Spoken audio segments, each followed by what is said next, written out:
सुना रहा था तू तेरी। उस वक्त में क्या ये माचिस भी नहीं होती थी। बकरवालों के भेड़ियाँ आई तो एक भेड़ ये सोने के लिए ना शिकमदार थे। बिल्कुल बिल्कुल। वो लगाते ही नहीं, वो जैसे पींग दबता था, आन दबता था। पत्थरों पर वो हाल सन निशान लगे।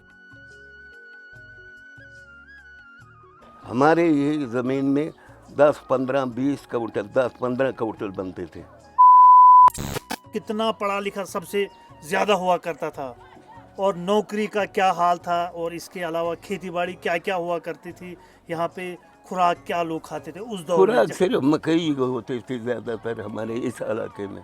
दुई किस बनू तो आलू आलू भी बनते या थे, कोई ऐसी खुराक जो राजमाश बनते थे। हाँ दुई किस ना पहले जो आज नुश बनू तो, या वो फसल लगाते नहीं यहाँ लोग, वो लगाते ही नहीं, वो जैसे पींग दबता था, आन दबता था हमारी ज़बान में। लागते वो लगाते थे द्राव तुम्बा, वो भी लगाते थे उस दौर में। और उस दौर में पहाड़ों में।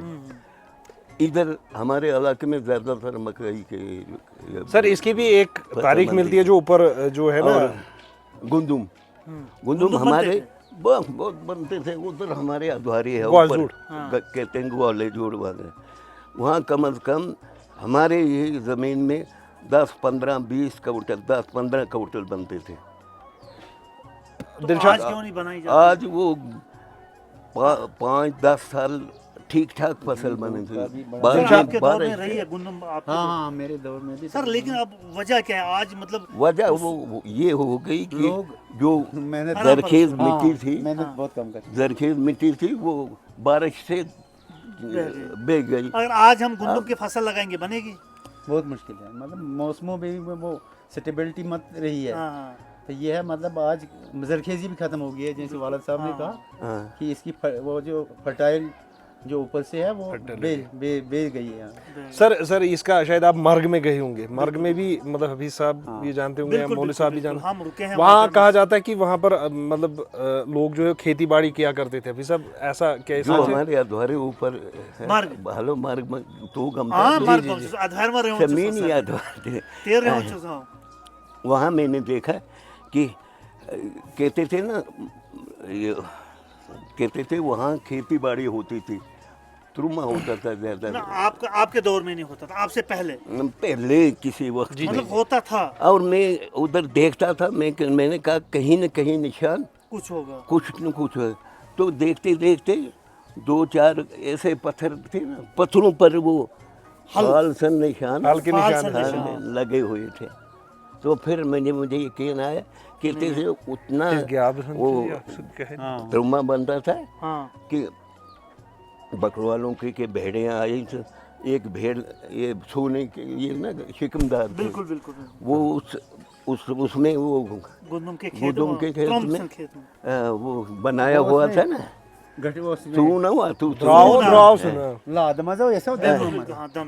सगे तस्मंद बकरवाल बोनीस और सरन तीर प्याय तो वापसी पाती आल फिरते ना बकरवाल दुई मार्ग की कैशर किचन तो गैप बाल से तो अमन बच गिन के तस मन तेरी खाल ते घास तेरी मगर पॉइंट्स वगैरह अल्लाह ताला की मतलब वो ठंडा होता था ना। हाँ मौसम तो ना द्राव ते आसा तो ठंड है द्राव वंचित उसमें पानी की बहुत खट्टा होता है। द्राव हस्त बनूसी इधर क्या नाम है वाड़वन में अभी द्राव की फसल बनती है। हाँ ऐसे पक्षते हैं। अच्छा अभी साहब एक बात है, मतलब जैसे कहा जाता है मौलवी अब्दुल सुभान साहब का जो है कोर्ट लगता था, मतलब अदालत, वो कोई जगह मतलब ऐसा कोई बात है कहाँ पे वो नहीं, बस इधर ही लगती थी। इधर ही मतलब ये इधर लाइब्रेरी थी मतलब, और ये पूरा था, ये पूरा एरिया खाली होता था, ये बाग लगा था इधर पूरा, मतलब 10-15 यहीं पे कोर्ट लगा करता था। बिल्कुल ये 1947 से पहले पोगल पाकिस्तान का एक कोर्ट कमरा वो वाला कमरा था। बिल्कुल मतलब चूल्हे होते थे ना वो ऊपर जो ना दारों पर, बिल्कुल वो चूल्हे ऐसे खोद कर नीचे खोदते थे तो लकड़ी वो जलाते और दिन बना कर बस तेरी बनाता था।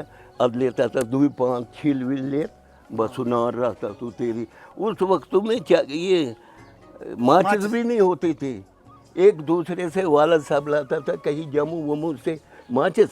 अब फिर इधर से अंजोटा था ना, अंटे मजाद कुछ करता था दबे लेता था ये अगड़ नार अगड़ बस तेरे सुनार के तीसरा आता तो के तीसरे भी अदरिची को सुन पर कोरे ऐस नार आदमी था नार माचिस से कहीं थी नहीं कोई कांसेप्ट नहीं। मतलब एक गिमाश नार दानो सुरितन था तेरे आप। हाँ सर अदगस्ता था अद इत मसन यूर जान हुंदे उन मसन इत नार रानो पर बाल कोरे ऐस नार बस अद ये किरता तस्मन नहीं था नार अदा था ज़्यादातर आता पान नहीं एवढा लाकडी सण अगड तंत्रावता नार सण बने तर वर्णात्रीची सुवक्त त्याला